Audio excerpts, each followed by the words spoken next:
Salah, baca Al-Quran, baca pemandangan. Hadirin yang dimuliakan oleh Allah Subhanahu wa taala, bahkan perintah untuk membaca pemandangan lebih banyak daripada membaca ayat-ayat Al-Quran.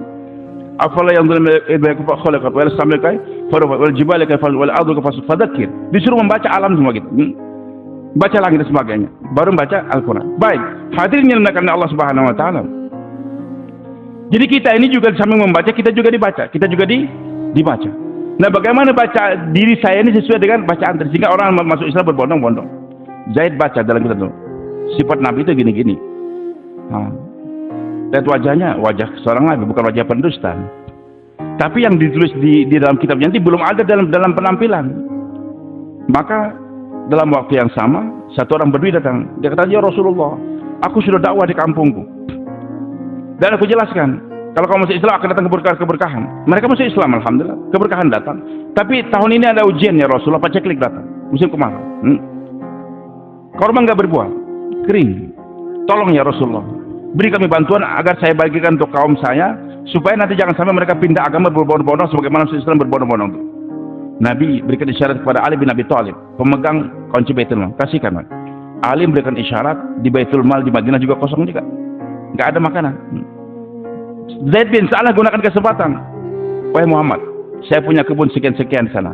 Kalau kau mau saya pinjamin tanpa riba, Hanya nih bang, gitu oke, silakan. Air Badui ambil korma di kebun si dia sekian-sekian dan catat, nanti aku bayar. Pulang dia, bagikan itu korma. Beberapa hari sebelum hari pembayaran, datang lagi Zaid bin Sa'lah ke Madinah. Waktu itu Nabi SAW bersama Abu Bakar, Umar dan yang lainnya selesai sholat jenazah. Berjalan pakai mantel, mungkin musim dingin. Zaid mendekat, ditarik mantelnya Nabi SAW, merah. Dimarahin lagi. Begitulah keluarga Bani Hashim, senantiasa terlambat bayar hutang.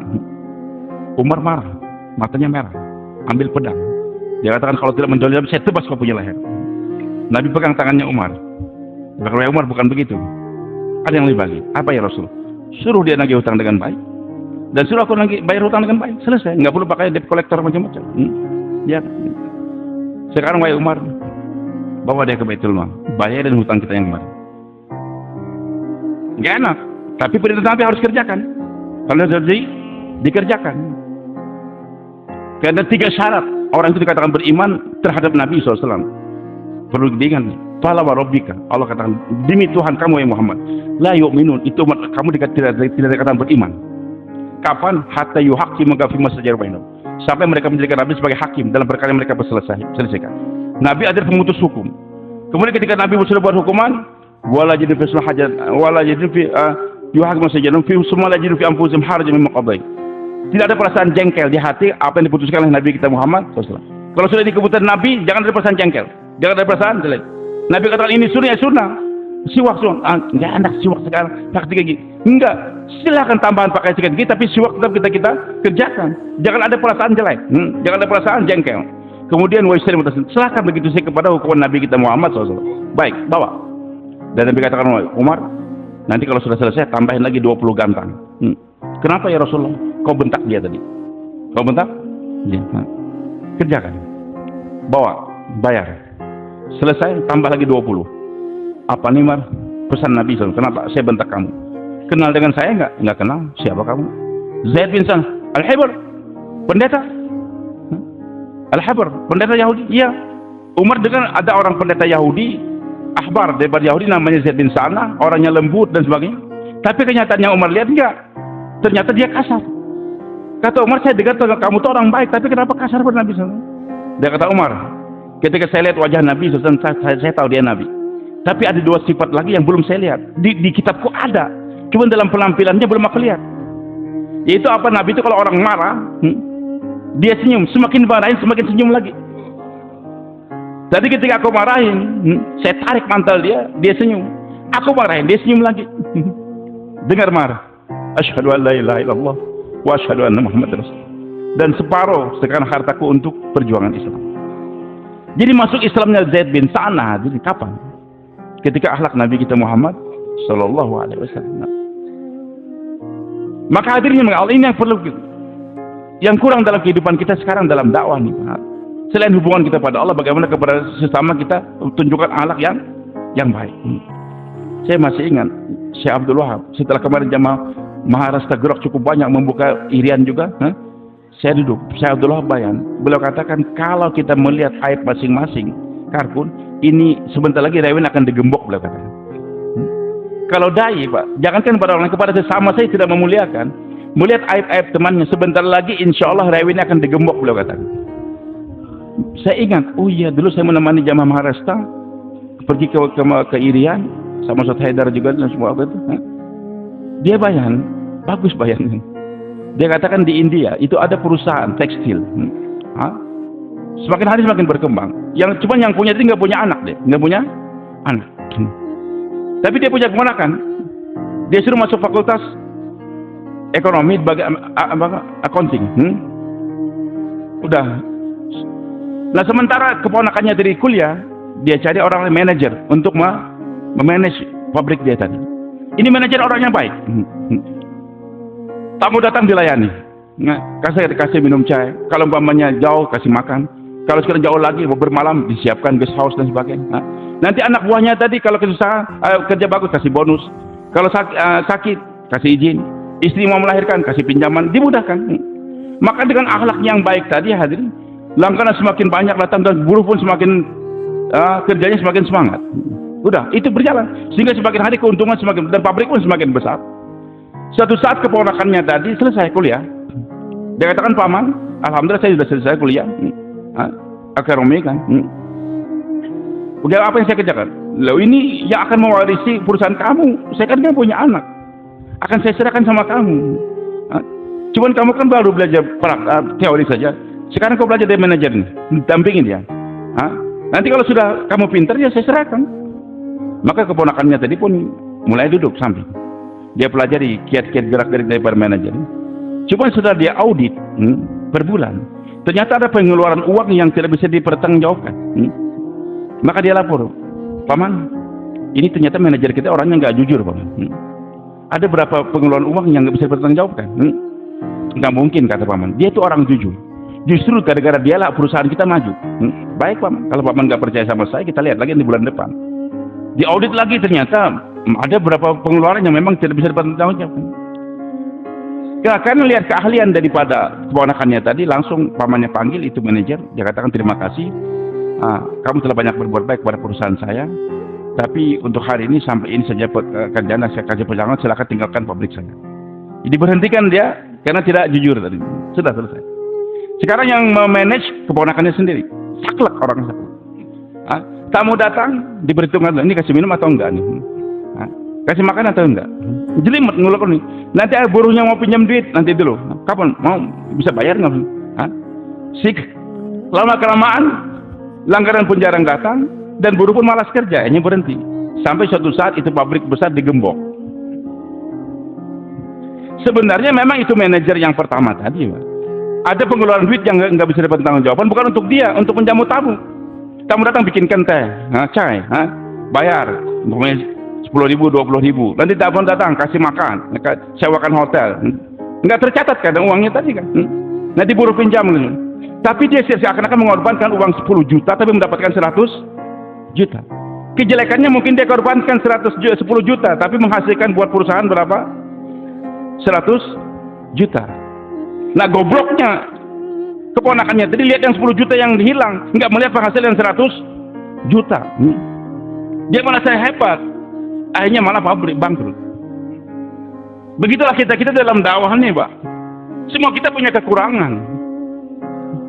Ini mungkin baca Qurannya salah. Ini bayarnya nggak bisa dia. Ini masaknya gosok ikannya dan sebagainya. Kalau kita lihat kejadian masing-masing tutup bangkrut, ini bentar lagi ancolnya kita gembok, Pak. Maka dai berpandai-pandai lihat kebaikan orang lain. Memang dia punya kekurangan, tapi jangan lihat kekurangan dia tersebut. Hadirin yang dimuliakan oleh Allah Subhanahu wa taala. Dia punya kekurangan di sini, tapi punya kelebihan di tempat lain.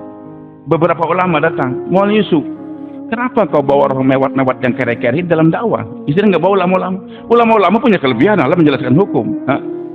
Tapi dalam pendekatan kepada masyarakat awam belum tentu. Maka ulama itu datang, saya katakan mengkritik Maulana Yusuf. Mau kenapa? Kata beliau, baik. Itu banyak bencong-bencong di sana. banyak bencong. Kata beliau, coba dekati, kirimkan mereka kepada saya. Maka ulama-ulama itu mendekatkan. Tapi nggak enak lihat bencong gimana nih, perasaan sudah nggak enak kan, benci, bayan gitu, nari-nari lagi bencong gimana di depan ulama. Bingung ulama tadi, malah malu. Nah, duduk kan, Karpun panggil dia. Nggak lama datang.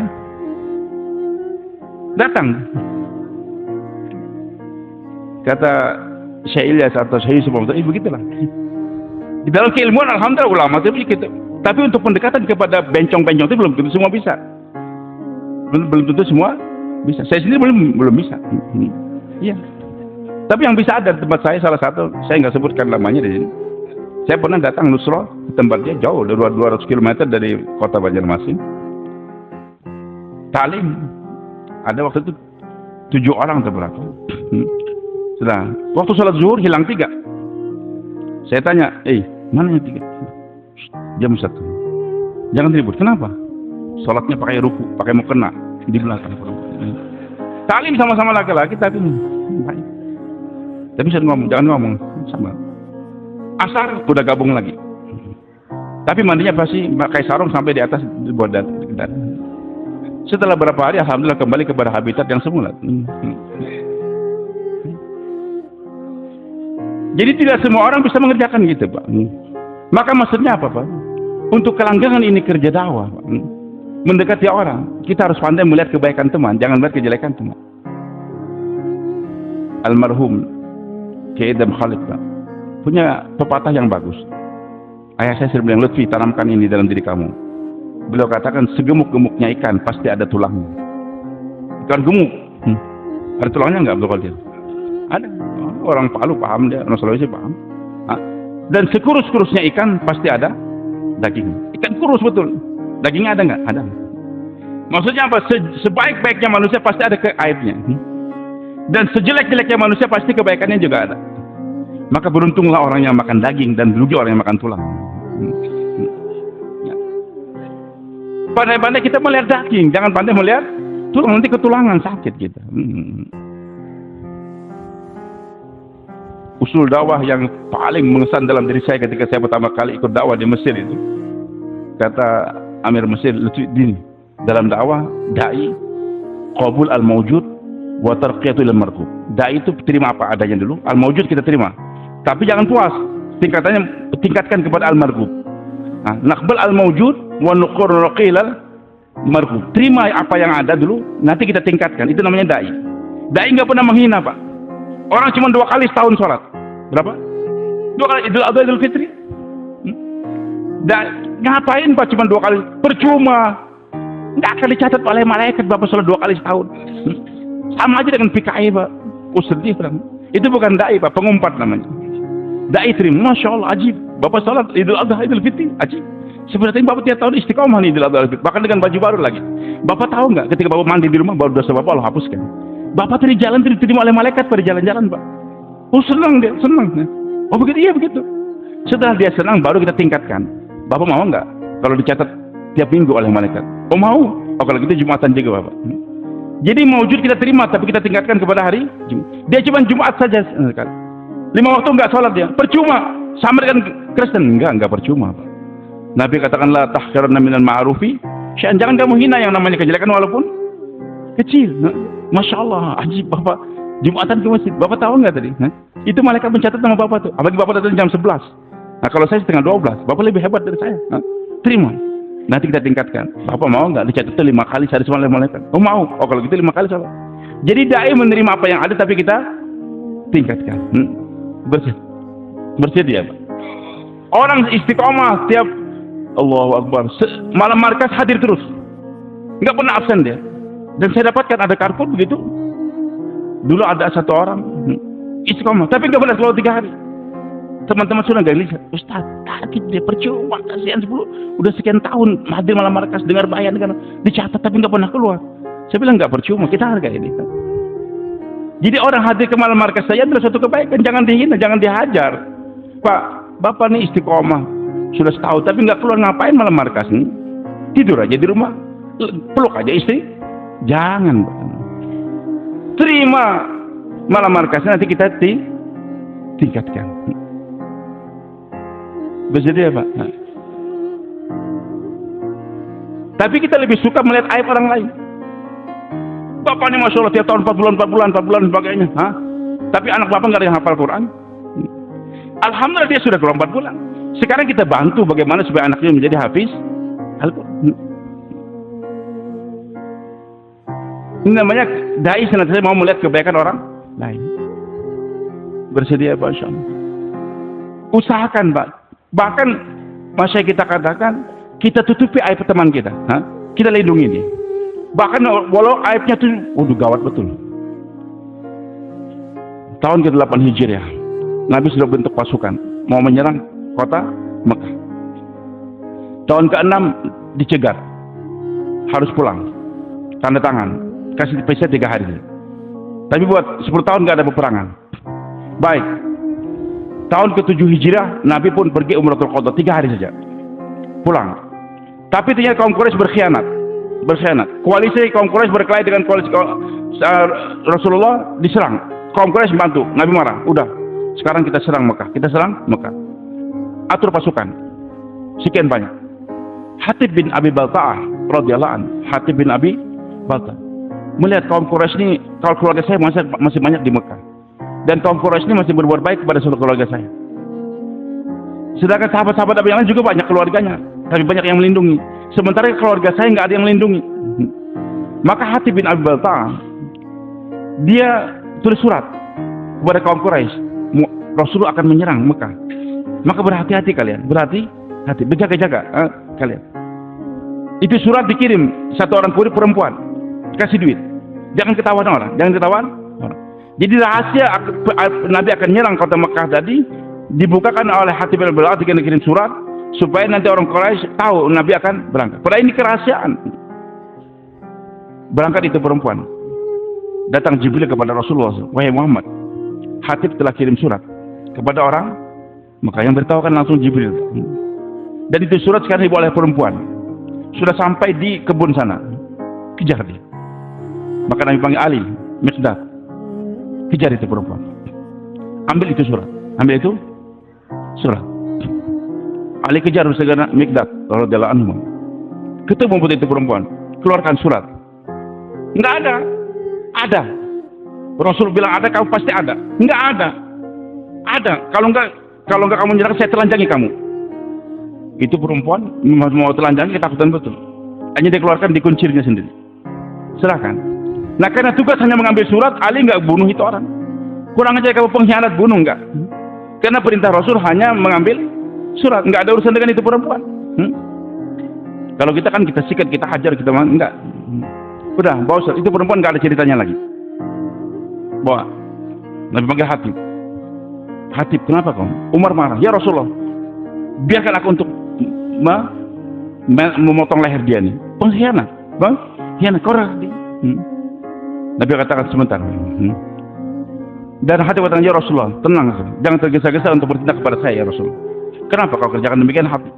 Dia katakan, ya Rasulullah, semua sahabat kan punya keluarga di Mekah. Dan masing-masing ada orang yang melindungi. Sementara keluarga aku tidak ada. Aku mengirim surat tadi supaya orang Mekah paham bahwa aku telah berbuat baik sehingga dia dilindungi keluarga aku. Itu saja. Umar marah juga.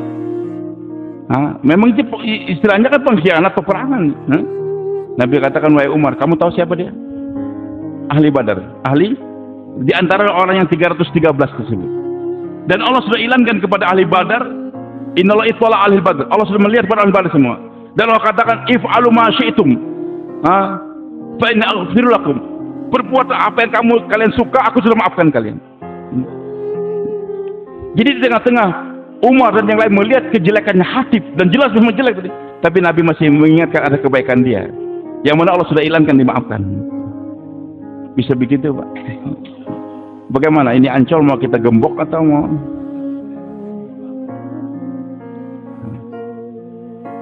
Karena kerja kita semakin hari semakin berat, Pak. Semakin berat.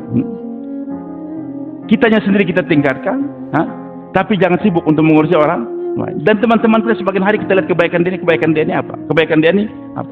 Mungkin dia suatu saat jelek, tapi ada hal yang lain yang kita nggak ngerti, Pak. Yang kita tidak tahu. Dia ternyata utangnya belum dibayar sama kita. sudah jelekan lagi.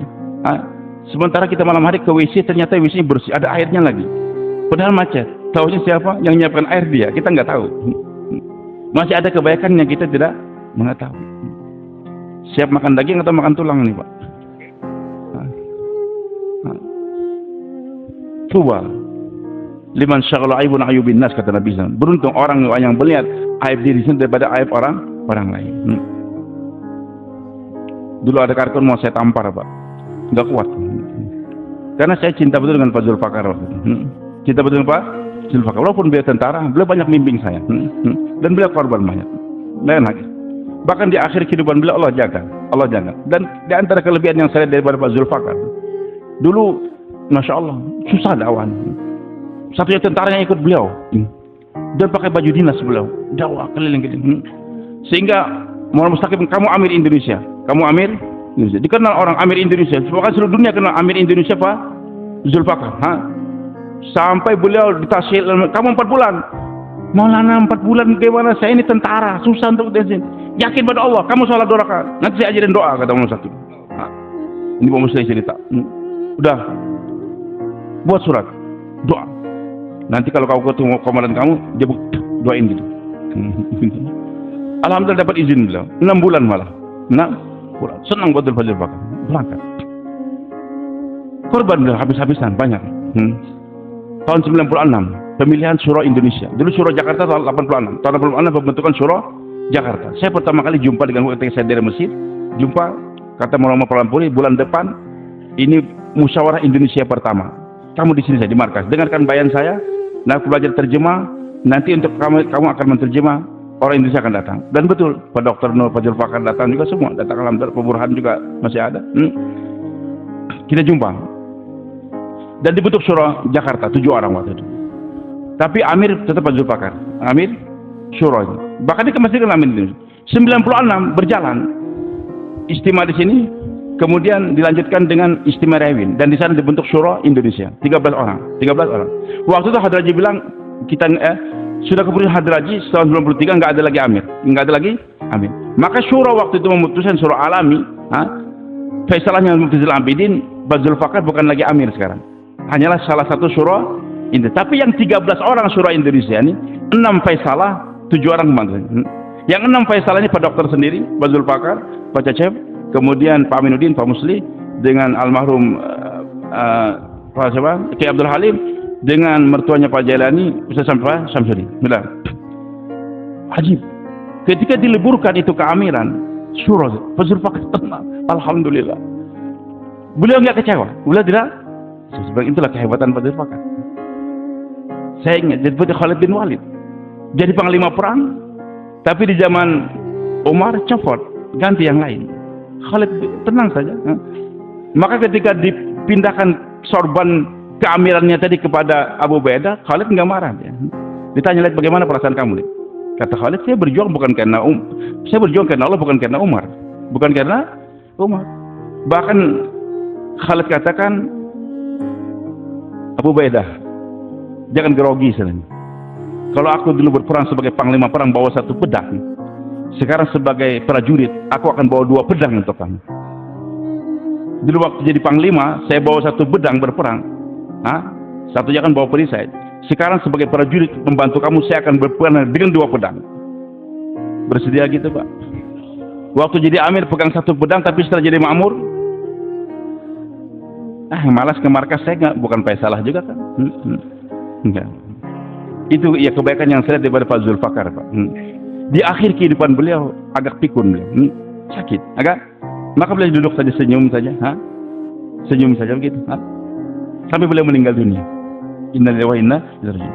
Allah jagakan sehingga orang banyak nggak banyak memuji beliau, beliau tersebut. Allah jaga, diliburkan nggak jadi masalah, dan di akhir kehidupan tidak mendapat pujian begitu. Hadirin yang dimuliakan Allah Subhanahu wa Ta'ala, kenapa saya mau gambar orang tadi? Di akhir kehidupan ada, Ustaz, ini apa sekarang kebentuk? Pak Zulfakar nggak keluar lagi sekarang. 3 hari aja nggak terjaga. Kau ngomong gitu, saya tampar kau punya mulut. Indonesia ini bangunnya karena beliau. Kamu lihat Pak Zulfakar yang kemarin, yang sekarang yang sakit itu. Kamu nggak lihat Pak Zulfakar waktu di korban habis-habisan? pakai baju tentara, siapa yang berani? Pak Aminuddin sedang ditangkap polisi, datang Pak Zulfakar ambil pistol, keluarkan anak buah saya. Ditodong itu polisi, nggak berani dia. Kita nggak lihat pengorbanan Daud. Itu waktu beliau tugas hari pensiun. Saya sedang lihat Pak Zulfakar agak loyo, jalan kaki dari Bungkagum. Pak Cacep bilang, Lutfi, doakan Bapak, kasihan. Kenapa Pak? 1 bulan beliau di sidang, dari pagi sampai petang diinterogasi. Yang tadi anak beliau, maksudnya apa? Supaya Pak Zulfakar berhenti dari dakwah. Ditanya macam-macam pertanyaan, doang dari mana? Supaya Pak Zulfakar itu letih, akhirnya berhenti daripada dakwah. Saya beliau tegar. Nah, hadirin, maksud saya apa Pak? Kita mengenang orang dahulu. Jangan lihat yang hari ini mungkin dia lemah Pak, tapi banyak kebaikan-kebaikan yang dikerjakan oleh orang dahulu. Ini apa kerja cuma tim taskil catat-catat aja, tapi dia sendiri nggak keluar. Alhamdulillah kita dimudahkan keluar 4 bulan tiap tahun, 4 jaga. Mungkin tim taskil tadi dia pegawai Pak, belum mampu hanya 12 hari saja. Tapi dengan dia mengatur begitu berapa mengatakan, jangan dihinakan yang tukang masak itu Pak. Dia miskin Pak, mau kalau 40 hari nggak bisa, nggak punya duit Pak. Dia mau minta juga nggak mau. Tapi dia alhamdulillah berikan waktunya untuk motongkan kambing, motongkan capek sampai terluka. Kita nggak tahu. Darah dia itu mungkin status lebih harga daripada 4 bulannya kita nggak tahu. Ini hubungan kita semua dengan Allah. Kita minta agar diterima oleh Allah Subhanahu Wa Taala. Nah, kalau kita berpandai-pandai melihat kebaikan kawan, Bang. Jadi 3 saja. Udah, doakan teman-teman kita yang di sana. Kemudian abaikan dan sibukkan diri kita. Jangan sibukkan diri untuk mengurusin orang lain. Semakin kuat, semakin kuat. Bahkan hadirin Allah, ciri ini umat Nabi Muhammad SAW. Kalau mendapatkan musibah, sabaru wahtasabu. Sabaru wahtasabu. Kalau mendapatkan kenikmatan, kita hamadul wa syakur. Mendapatkan kesusahan, sabar. Sabar tadi apa? Enggak lari dari perjuangan. Termasuk dalam kata-kata sabar, kata ulama dalam Al-Quran, Nabi Yusuf AS diangkatkan derajatnya oleh Allah. Tadinya di penjara, sekarang dibebaskan dari penjara, bahkan jadi menteri, akhirnya jadi raja. Kenapa jadi raja? Beliau kata, innahu mayyattaqi wasbir fa innallaha yudhi'u ajral muhsinin. Sesungguhnya barang siapa yang bertakwa dan sabar, maka Allah tidak akan sia-siakan perbuatan yang berbaik. Nabi Yusuf bertakwa, menjaga diri jangan berbuat maksiat. Digoda oleh perempuan, Nabi bertakwa. Sabar tadi apa? Sabar maksudnya enggak lari daripada perjuangan, tapi juga tidak menceritakan aib orang lain. Ketika Nabi Yusuf digebuk, kemudian dilemparkan dalam sumur tadi oleh saudara-saudara beliau, tapi oleh musafir ditarik itu ember, ada Nabi Yusuf alaihissalam. Mereka katakan, kata orang musafir apa? Hadza gulam. Ini anak yang bagus sekali nih. Dibawa, diselamatkan. Tapi Nabi Yusuf alaihissalam ajib. Ketika diangkat dari sumur dan dibawa oleh musafir tadi, Nabi Yusuf diam. Nabi Yusuf diam. Kayaknya orang dungu. Orang dungu. Akhirnya dijualnya apa? Fasyaru bisamanin bakhdin. Dijual dengan harga yang murah. Kenapa dijual harga murah? Karena Nabi Yusuf ketika diangkat dari sumur tadi kayaknya loyo, kayak bukan menghina Nabi Yusuf, tidak. Kayak idiot, nggak ngerti apa-apa. Kalau Nabi Yusuf tegar gagah, mahal harganya. Tapi dikatakan bisamanin bakhdin dengan harga yang murah sekali. Dijual. Karena penampilan Nabi Yusuf waktu itu kayak meringis, nggak ada. Diam. Kenapa Pak? Untuk menjaga aib saudara saya jangan kebongkar. Karena kalau Nabi Yusuf waktu segar, Nabi Yusuf, kalian tahu nggak saya ini anaknya Yakub, anaknya Nabi. Dan Nabi Yakub dikenal di dunia. Saya ini digebuk oleh kakak saya. Maka orang akan kembalikan Nabi Yusuf ke rumahnya Nabi Yakub. Bisa dipaham nih. Jadi kalau Nabi Yusuf mengaku bahwa saya ini anak Nabi, saya ini dihianati, kata-kata itu benar. Kata itu adalah benar. Tapi dengan Nabi Yusuf begitu, nanti apa yang terjadi di kembali ke rumah itu anaknya akan dihukum semua, bisa dihukum pancung.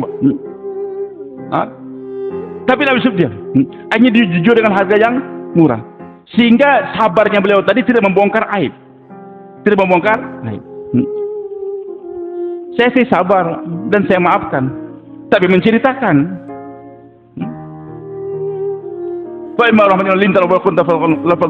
Fa'fu anhum wastaghfir. Maafkan tadi. Selain memaafkan, tidak menceritakan. Kalau memaafkan tapi masih menceritakan aib orang lain, bukan memaafkan namanya. Itu kurang ajar si Abdullah itu. Karena saya dijual, tapi saya sudah maafkan. Hah? Memaafkan tapi masih menceritakan bukan memaafkan namanya, Pak. Hah? Memaafkan tapi masih menutup, jangan diceritakan. Akhirnya dijual dengan harga yang murah. Dibawa ke istana, ke rumah menteri. Baru Nabi Yusuf berpenampilan biasa. Oh ternyata harganya mahal. Semakin hari mungkin. Tapi Nabi Yusuf AS tetap tidak menceritakan aib tentang keluarga. Sampai nanti abang-abang beliau datang, Nabi Yusuf tahu ini abang saya. Tetap Nabi enggak bongkar. Sampai terakhirnya mereka tahu, anta Yusuf? Ya saya Yusuf. Berkat kesabaran Nabi Yusuf alaihissalam, Allah angkatkan beliau dari dibebaskan dari dari perbudakan, terus sampai di istana, di penjara sebentar, keluar jadi menteri bahkan jadi raja. Dan berkat kesabaran Nabi Yusuf, itu orang saudara yang memukul tadi, menggebuk tadi, Pak. Bukan dihajar, Allah tutup aibnya, bahkan dikatakan semua anaknya Nabi Yakub jadi nabi semua. Semua anak Nabi Yakub jadi nabi, Pak. Yang gebukin Nabi Yusuf itu jadi nabi, Pak. Preman aja bisa jadi nabi, apalagi yang bukan preman. Kita ini kan dikasih kerja nabi siapa, Pak? Jahat mana kita ini ya? Dengan kakaknya Nabi Yusuf. Yusuf digebuk, mau dibunuh, tapi malah masih Allah jadikan nabi. Maka jangan putus asa. Insya Allah Tuhan juga akan dipilih oleh Allah Subhanahu wa Ta'ala untuk buat kerja kenabian. Bersedia insya Allah. Yang penting tadi hubungan kita ber-6 sifat tadi, dan dengan sesama bagaimana kita menghargai satu sama lain. Kerja kita masih panjang, Pak. Jangan ada kesempatan untuk beraib-aib daripada saudara kita tersebut. Dan kita usahakan untuk menggunakan bahasa yang baik. Jadi saya ulang-ulangi dengan kawan-kawan. Guru saya almarhum, dia kata, Lutfi, Abu Jahal ada, Rasulullah juga ada. Apa? Kau sedang makan nanti, istrinya bawa makanan gak enak. Bikin coto mungkin, ternyata garamnya kurang. Sedangkan dia pencelik, kurang ajar kok. Ini coto apa? Kayak ludah hantu. Waduh, kasihan istrinya, Pak. Sudah capek masak, memotong daging, kadang-kadang terluka. Disuguhin suaminya kayak gitu lagi. Kasihan, Pak. Tapi kalau istri yang baik, pengikut suami yang pengikut Nabi, wah soal istriku, kok cotonya enak sekali pagi ini. Apalagi kasih garam sedikit. Contohnya apalagi kasih garam sedikit. Kira-kira kalau istri digituin gimana, Pak? Langsung dia lari ke dapur, ambilkan garamnya. Dia sedang, wah ini garamnya, langsung dia cium leher kita. Kan tujuannya sama, tujuannya kan minta garam. Cuma cara Abu Jahal pertama dengan cara Rasulullah SAW. Siapa yang mau pengikut Abu Jahal? Angkat tangan. Nggak ada. Siapa yang ikut Rasulullah SAW? Buktikan sekarang 4 bulan, Pak. Sekarang diri. Masya Allah.